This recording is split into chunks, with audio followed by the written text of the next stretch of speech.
Tapi memang hanya orang-orang tertentu yang paham. Penting gak sih untuk diperhatikan juga cara kita berkomunikasi lewat? Pastikan teman-teman tahu ngobrol sama siapa dan lain-lain. Gap antara milenial dan Gen Z itu komunikasinya berbeda. Dari dia masuk, dari cara dia buka pintu. Kita bahas juga nih, HRD itu melihatnya seperti apa sih ketika calon kandidat itu datang? Jadi sepinter apapun, sejago, semahir apapun kita,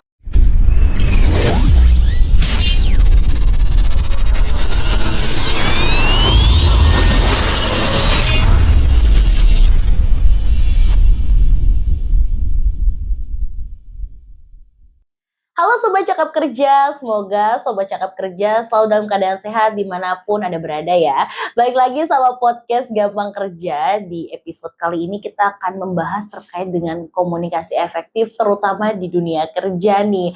Nah pas banget sudah sama saya ada seseorang yang luar biasa yaitu Miss Dinda Dwimanda Emikom. Halo Miss. halo. Nih Miss Dinda ini selaku motivator and founder Miss Dinda Development. Nah biasa dipanggilnya Miss Dinda ya Miss ya? Yes. Oke Miss Dinda gimana kabarnya? Alhamdulillah baik Mbak Jenny. Alhamdulillah. Nah kesibukannya apa nih belakangan hari ini? Oh, belakangan hari ini tuh aku masih fokus di mengajar. Kebetulan aku mengajar mata kuliah komunikasi di salah satu universitas dan politeknik di Kota Depok. Kemudian aku masih fokus mengembangkan bisnis di PT DDW Labs Indonesia, itu yang membawahi Miss Dinda Development Academy. Jadi aku punya lembaga training khusus buat komunikasi, buat semua kalangan, anak muda, pemerintahan, korporasi, itu di Miss Dinda Development Academy. Oke, di Miss Dinda Development Academy, menarik banget nih. Itu sudah berdiri sejak kapan sih untuk Miss Dinda Development Academy ini, Miss? Oke, kalau berdirinya tuh sebenarnya sejak 2012. Tapi memang baru di rebranding gitu ya. Itu per 2022.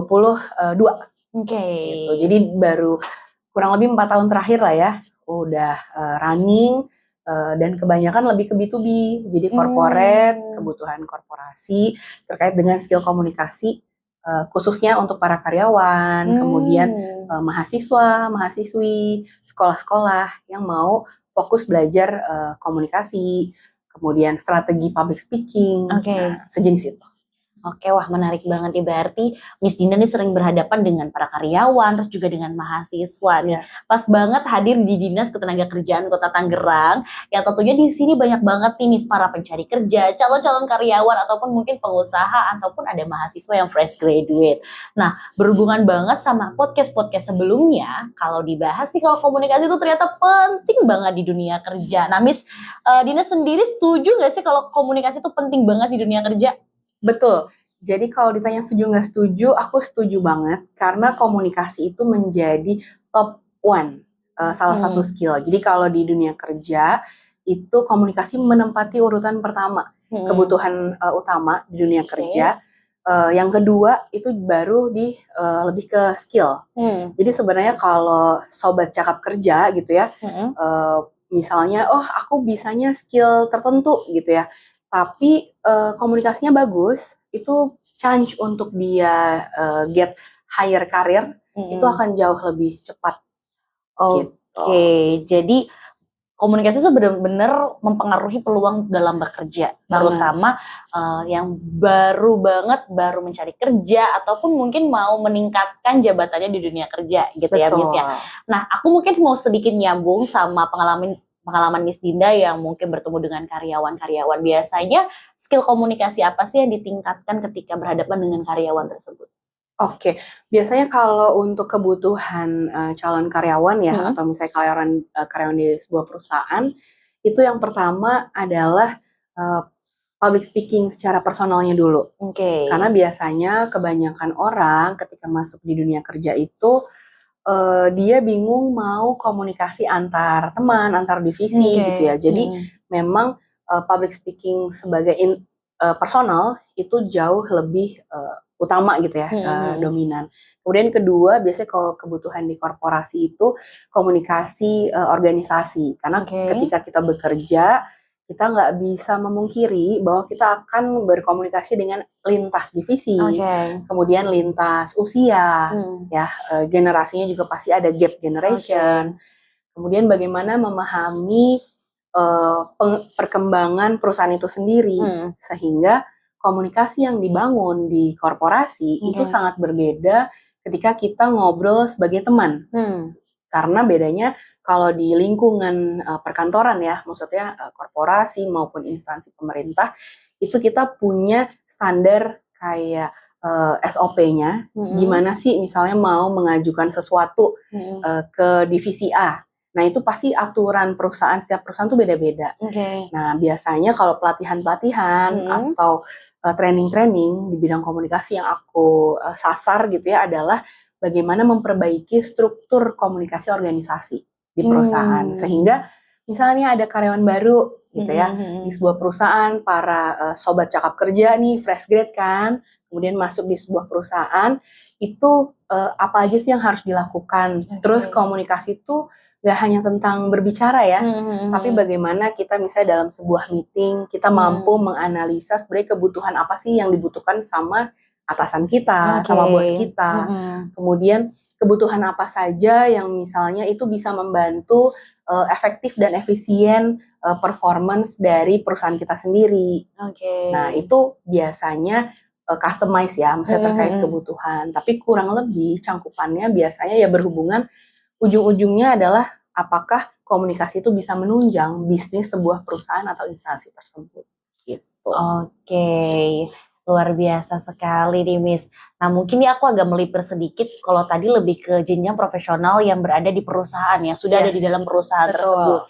Nah kalau misalnya nih bagi yang baru mencari kerja, kira-kira kesalahan komunikasi apa atau ada faktor komunikasi apa yang harus mereka perhatikan ketika mulai memasuki dunia kerja ataupun baru interview kerja nih yang menariknya? Seperti apa tuh Miss? Menarik Mbak Jenny. Jadi pertanyaan ini tuh sering banget ditanyakan sama para pencaker biasanya. Nah, sobat cakap kerja di luaran sana gitu ya, khususnya buat teman-teman di Kota Tangerang sendiri, itu pasti biasanya pertanyaannya satu, gimana kok aku kalau interview itu sering gagal. Nah, sebenarnya salah satu faktor biasanya yang tidak terlihat gitu ya saat kita berkomunikasi dengan HR dan sebagainya, salah satunya adalah kita tuh hanya terfokus sama diri kita sendiri. Padahal ketika kita mau interview dengan sebuah perusahaan, yang perusahaan lihat adalah seberapa paham calon karyawan ini terhadap perusahaannya. Maka yang perlu kita lakukan adalah research, riset dulu. Kita mau apply di perusahaan apa, kemudian kira-kira perusahaannya sedang mengalami apa, sehingga kita sebagai calon karyawan itu menjadi sebuah solusi untuk perusahaan tersebut. Gitu. Itu yang paling sering orang nggak ngeh gitu ya. Kemudian yang kedua, kalau terkait dengan pencaker dan lain-lain, komunikasi yang paling sering ibaratnya jadi pertanyaan dan sering akhirnya gagal lagi. Salah satunya adalah ketika kita ditanya, sobat cakap kerja ternyata nggak tahu value-nya sobat cakap kerja tuh apa sih. Jadi sering kalau HR tuh tanya mungkin kelemahan kamu apa, kelebihan kamu apa gitu ya, secara ke-HR-an gitu ya. Tapi kalau aku dari segi communication expert, aku menyampaikan dan menyarankan teman-teman harus tahu dulu your value apa nih, kemampuan teman-teman tuh apa. Mungkin nggak perlu banyak, tapi be spesifik dan bisa di-highlight tuh, misalnya 3 atau 5 yang paling top markotop banget lah gitu secara kemampuan. Karena kan kita sebagai manusia nggak mungkin bisa semua hal ya dalam satu momen, dalam satu waktu, tapi paling tidak sobat cakap kerja tuh punya keahlian yang benar-benar you are the expert gitu. Plus kita juga tetap harus balance dengan kita menyampaikan juga bahwa kita tuh punya kelemahan ini loh, tapi jangan hanya berhenti pada poin kelemahan. Kita kasih tahu juga ke orang yang interview bahwa how to handle it. Contoh, aku pernah ketemu calon pencaker nih, dia mau apply, kemudian ketika ditanya value plusnya tuh apa, dia bisa jawab dan bagus banget. Ketika dia ditanya kelemahannya apa, jawabannya adalah, oh saya nggak punya kelemahan. Salah banget tuh. Karena setiap orang pasti punya kelemahan dan kelebihan, tapi kelemahannya disebutin dan how to handle. Gitu. Jadi misalnya kelemahan aku adalah aku nggak bisa nih lagi ngomong, tapi aku harus mencatat, misalnya gitu.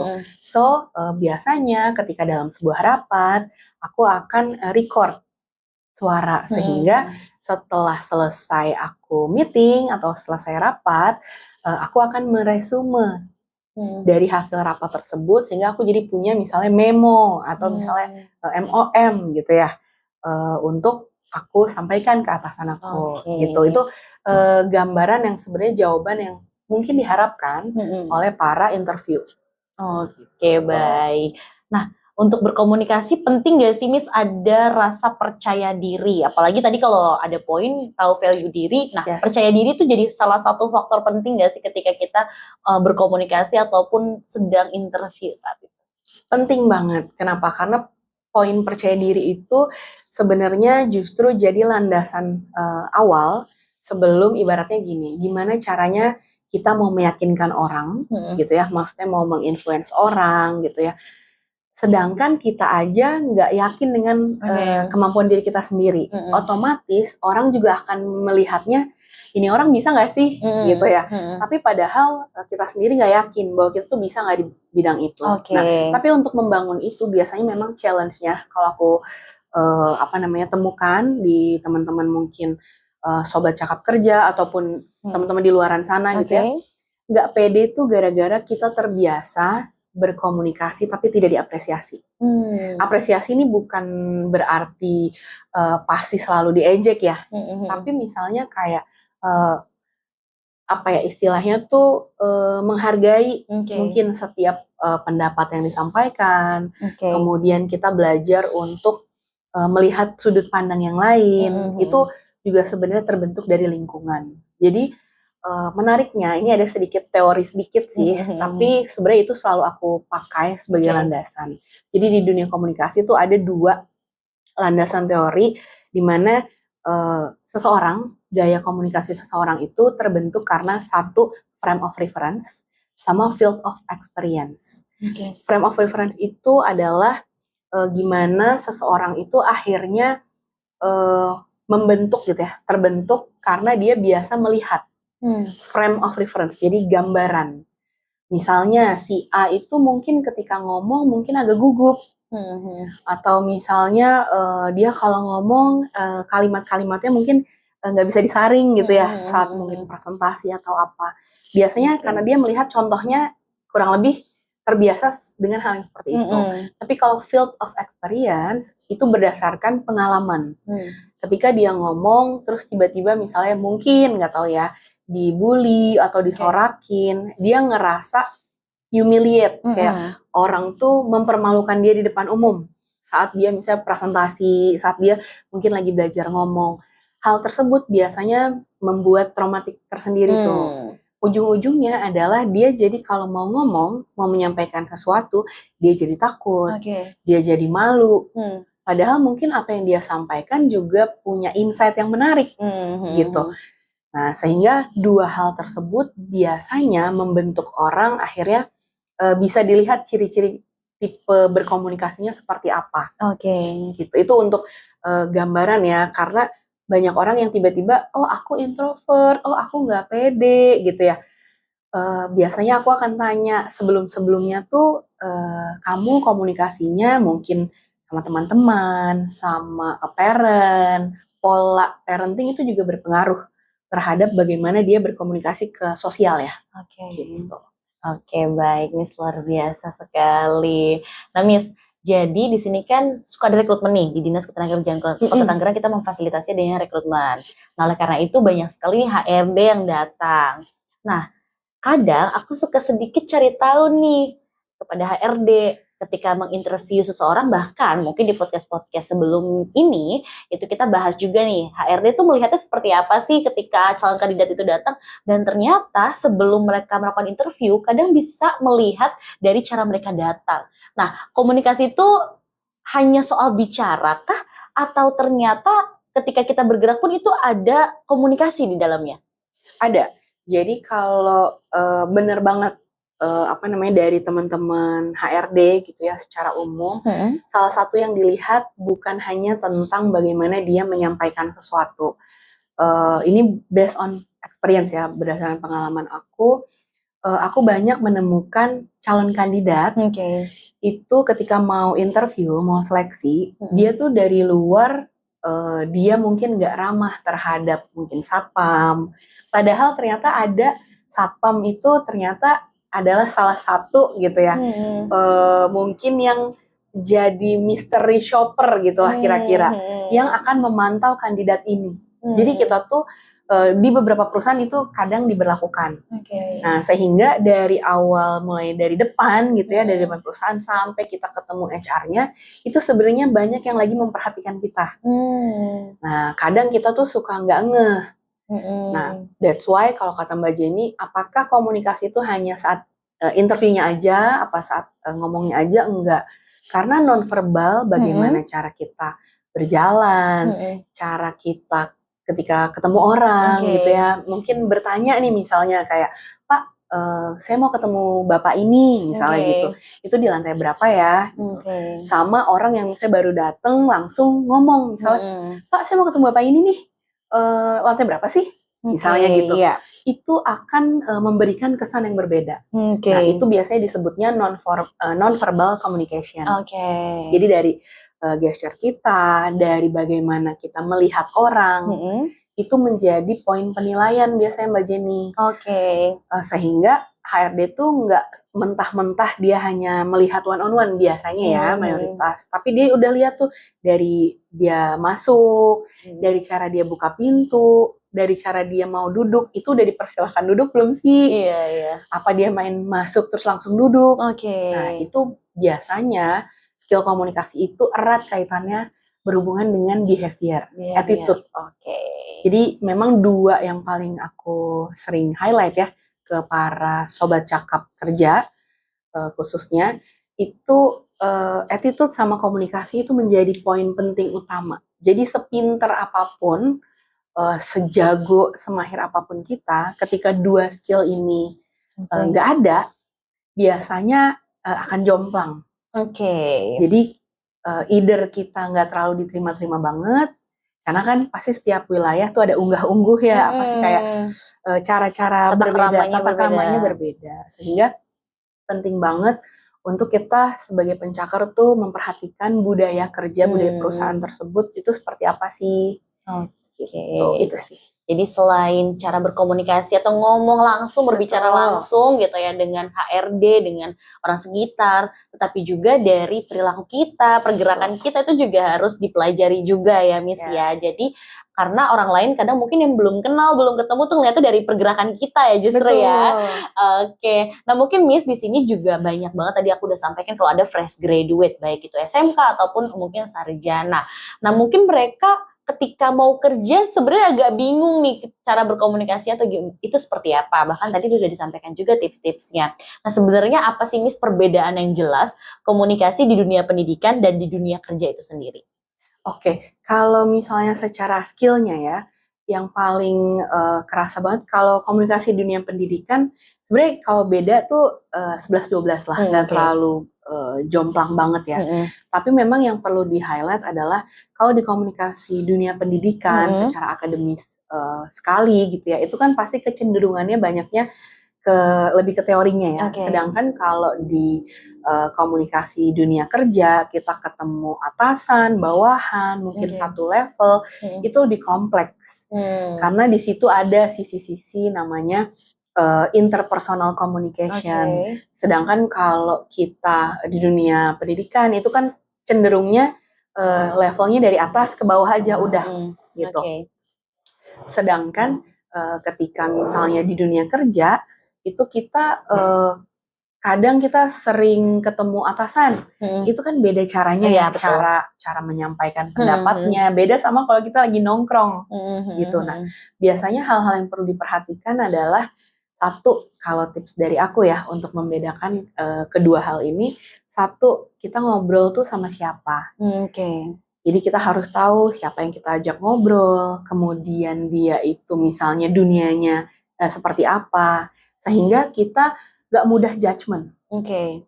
Nah, karena setiap orang tuh terbentuk dari istilahnya masa lalu dia, yang membuat dia mungkin memang cara berkomunikasinya seperti ini. Gitu, itu satu, untuk membedakannya.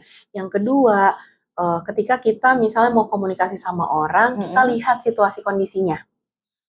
Kita lihat situasi kondisinya, misalnya, oh orang ini mungkin lagi sibuk nih, lagi padat, sehingga sepertinya kita mungkin kalau mau bahasan yang kayak lebih mendalam, atau misalnya mau diskusi hal-hal yang, kalau kerjaan kan ada ya momen dimana kita tuh konsul ya sama senior, sama atasan, atau sama misalnya kita mau nge-brief, kita lihat, kita biasakan untuk konfirmasi. Sedangkan kalau di dunia pendidikan kan sifatnya lebih fleksibel dia, karena bahas ibaratnya insight, hal-hal yang sifatnya insightful dan lain-lain. Tapi kalau di dunia pekerjaan semuanya tuh rush banget, speednya harus cepet, sehingga kita harus tanya dulu, lagi sibuk nggak? Kalau lagi sibuk, boleh nggak aku misalnya minta waktu 5 menit, aku mau bahas ini loh. Nah, jadi ada SOP-nya lah gitu, kayak ada pattern-nya. Sama yang terakhir, ketiga, kalau aku boleh kasih tips dan triks, perbedaannya kalau di dunia profesional, kita juga harus tahu waktu. Jadi selain tadi kita harus tahu orang, people-nya, kemudian kita harus tahu momennya, yang ketiga ada kita harus tahu waktu.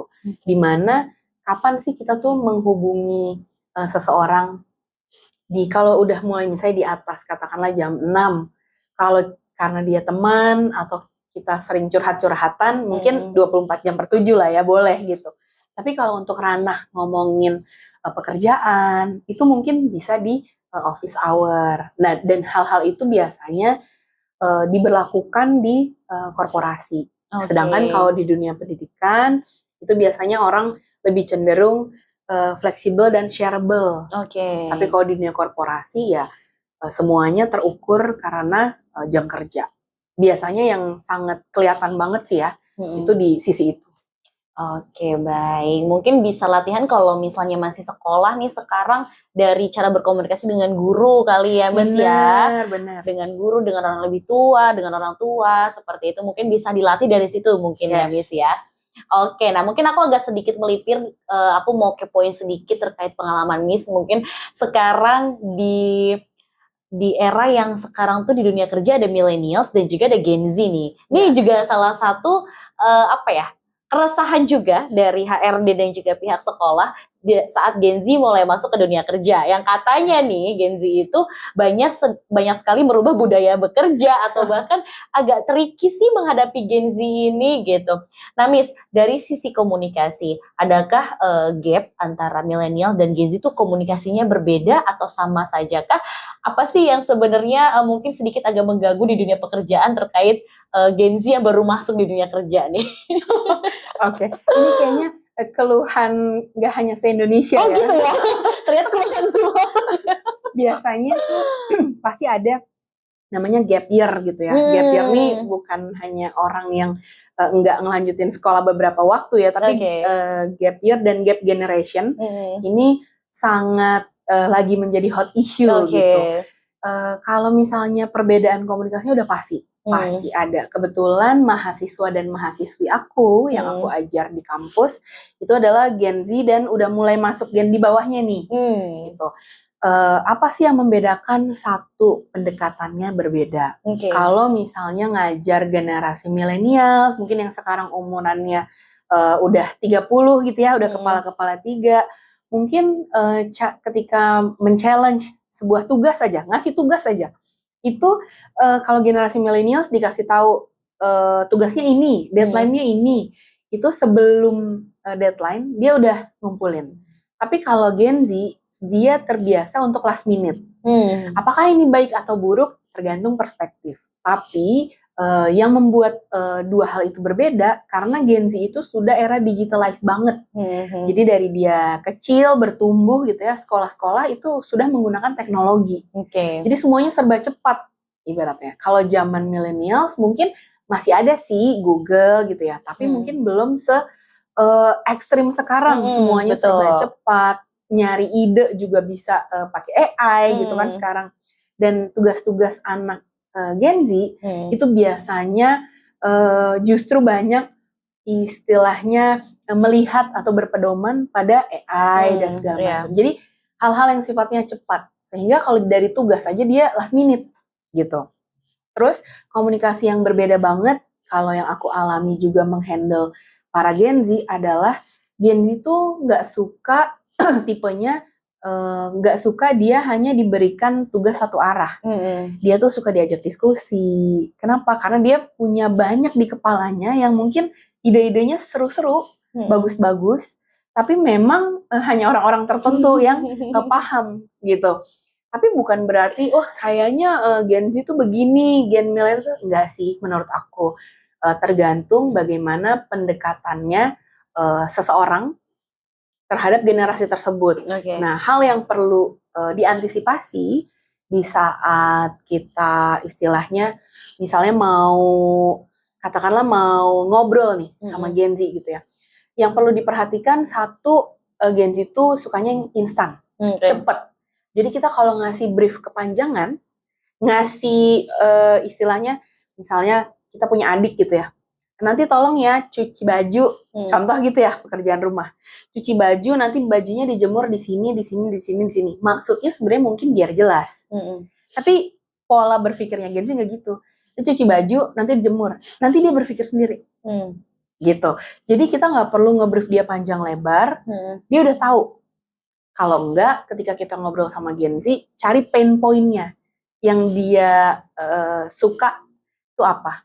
Itu yang kita istilahnya kayak kita sampaikan. Jadi pendekatannya memang agak berbeda. Dan yang paling kerasa banget di dunia kerja ya, terutama kalau Gen Z itu memang dia cepat. Secara teknologi dia mahir, tapi secara kemampuan menganalisa, kalau dari data ya, dari beberapa data, itu masih minim banget. Kalau generasi milenial terus ke atas gitu ya, Gen X, apa segala macam gitu, analisanya dalam.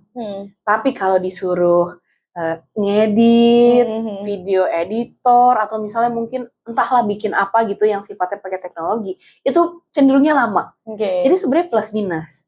Kalau di perusahaan, kebetulan di perusahaan aku, itu karyawan aku mayoritas Gen Z. Sedangkan aku nih Gen milenial. Dan masih ada pengaruh-pengaruh Gen di atasnya kan. Sehingga ketika mau ngebrief cukup singkat, aku udah tahu Miss. Nah, mereka rata-rata gitu. Aku udah tahu Miss, nanti gini-gini kan gitu. Oke, kalau udah tahu Miss tunggu deadline-nya tanggal sekian. Cukup simple, biarkan dia berpikir. Tapi begitu misalnya coba kamu analisa lebih dalam, itu dia nggak deep pasti, tapi cepat.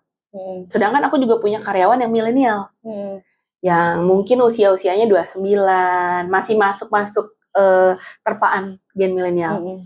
Dia harus dijelasinnya detail. Tapi kalau disuruh misalnya coba bikin desain sesuatu nih, yang pakai tools terbaru, bentar ya aku pelajarin dulu.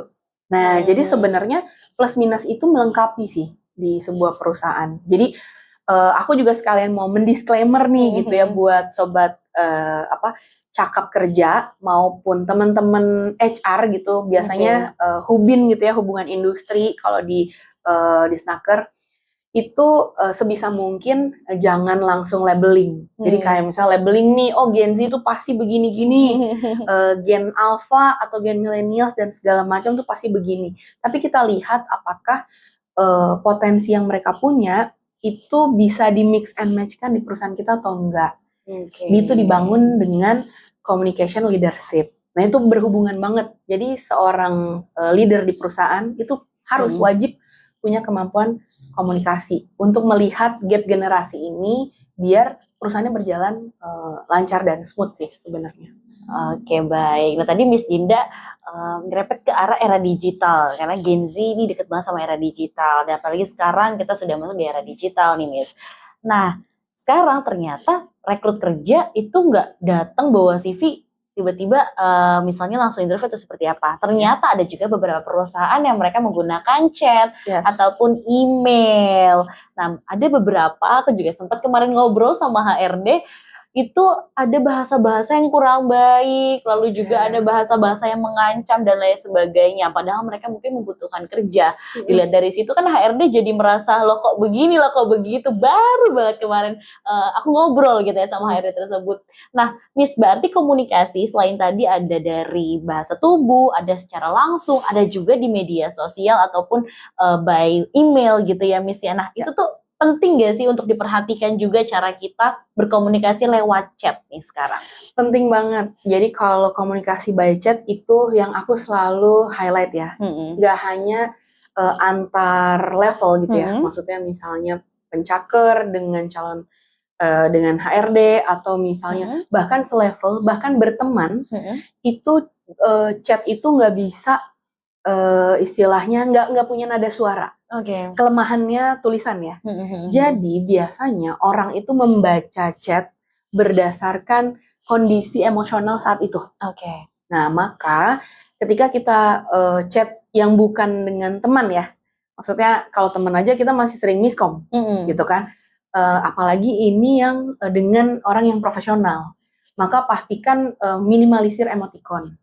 Itu tips juga sih sebenarnya buat sobat cakap kerja. Minimalisir emoticon. Kemudian pastikan waktu atau timing untuk ngechatnya itu di jam-jam kerja, bukan jam-jam orang pulang dan sebagainya gitu, atau kayak tengah malam dan sebagainya. Nah, kalau tadi yang Mbak Jenny bilang ada loh HRD gitu ya yang mungkin merasa udah ditawarin kerja gitu ya, atau mau dikonfirmasi apakah bersedia datang atau enggak gitu kan.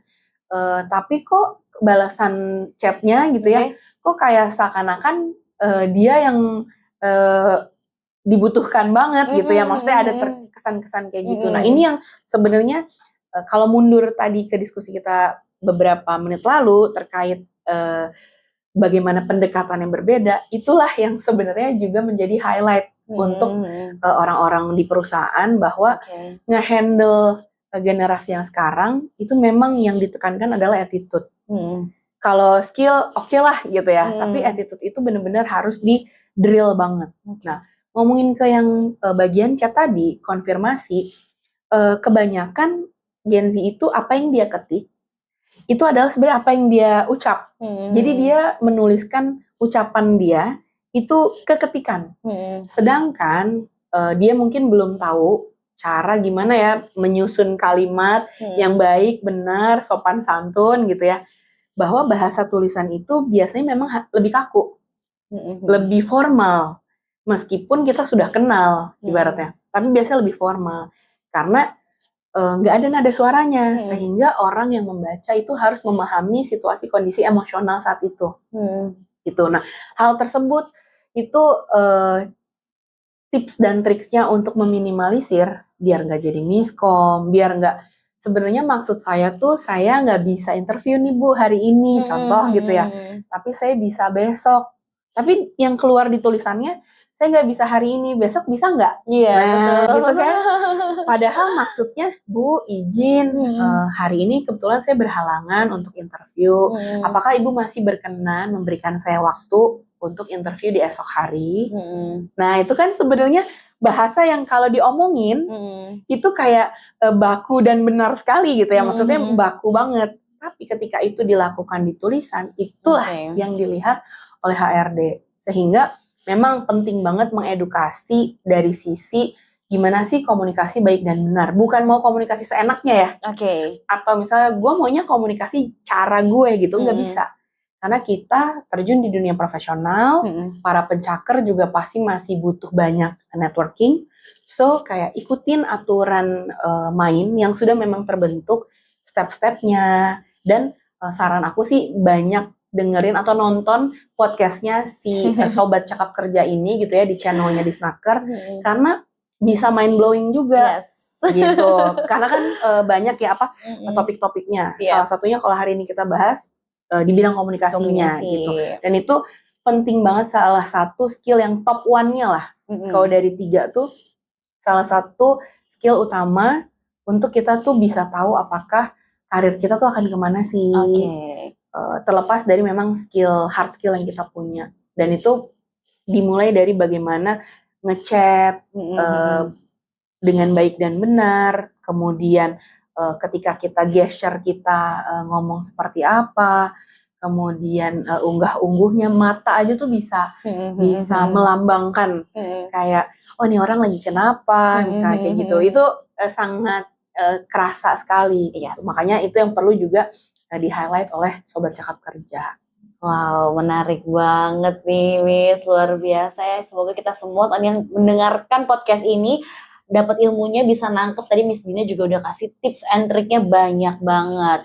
Nah mungkin dari penonton, dari Sobat Cakap Kerja yang nonton ini sekarang mulai bertanya, aku mulai dari mana dulu ya Miss untuk bisa memperbaiki komunikasi, baik dari segi gesture ataupun berkomunikasi langsung atau bahkan dari chat. Mereka bisa mulai dari mana dulu sih Miss? Dari sekarang nih setelah menonton podcast ini gitu. Oh, okay.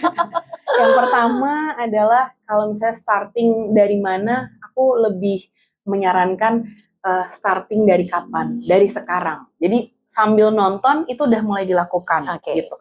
Yang pertama adalah perbaiki bagaimana teman-teman itu melihat atau perkaya sudut pandang. Jadi sebelum melakukan sesuatu, salah satunya berkomunikasi dengan siapapun, bayangkan kalau teman-teman menjadi orang tersebut. Nah, maka penting untuk punya sisi empati dalam komunikasi.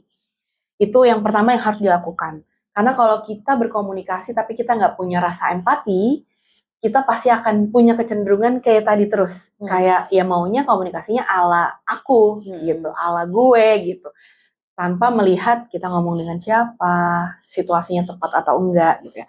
Kedua, ketika kita sudah punya empati dalam proses komunikasi, yang kedua adalah kita banyak ngobrol, cari mentor.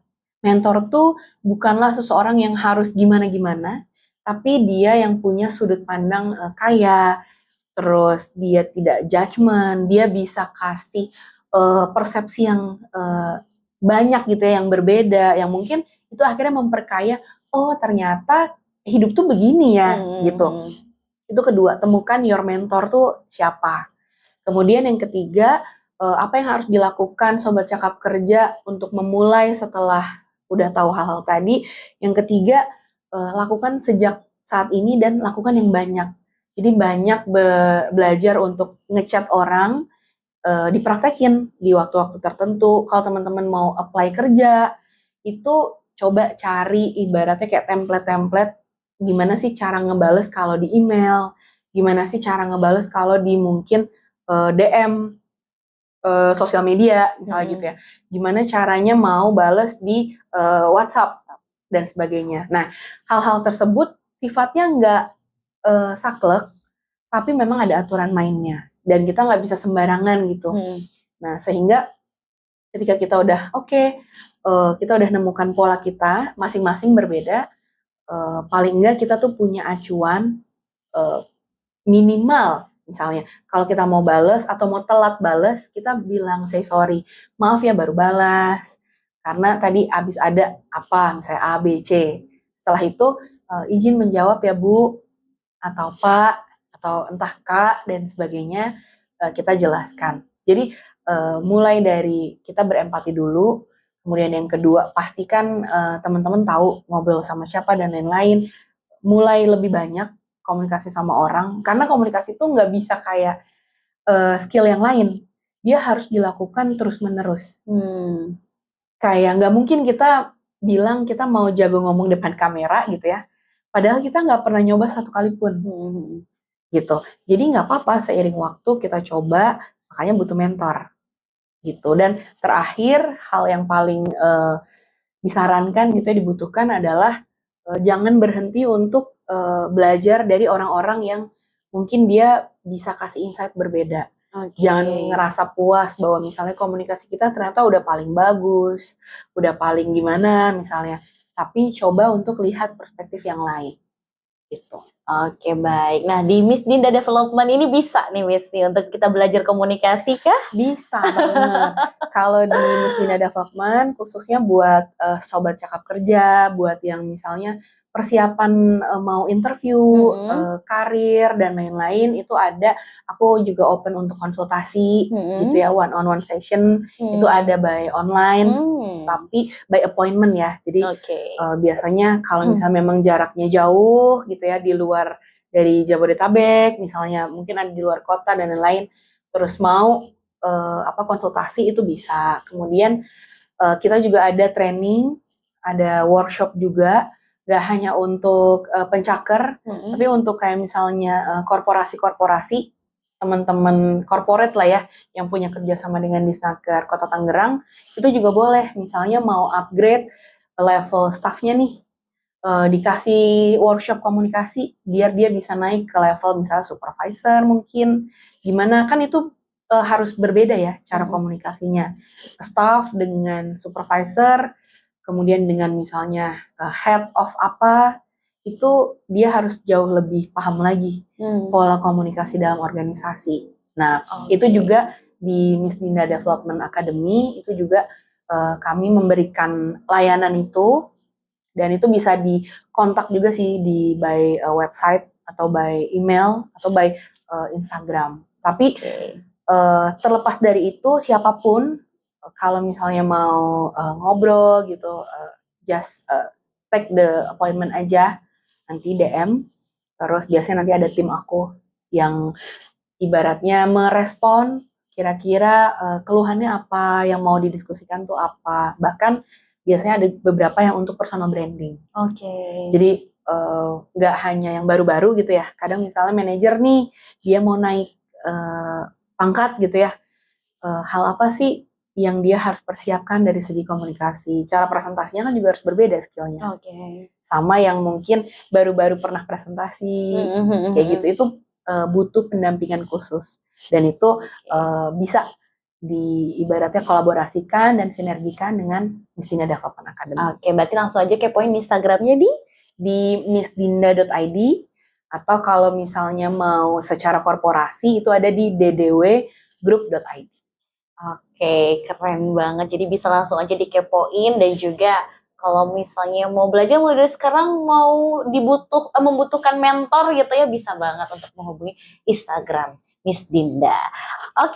Untuk pertanyaan terakhir, closing statement dari Miss Dinda, boleh kasih pesan ataupun harapan untuk para pencari kerja yang ada di rumah, silakan.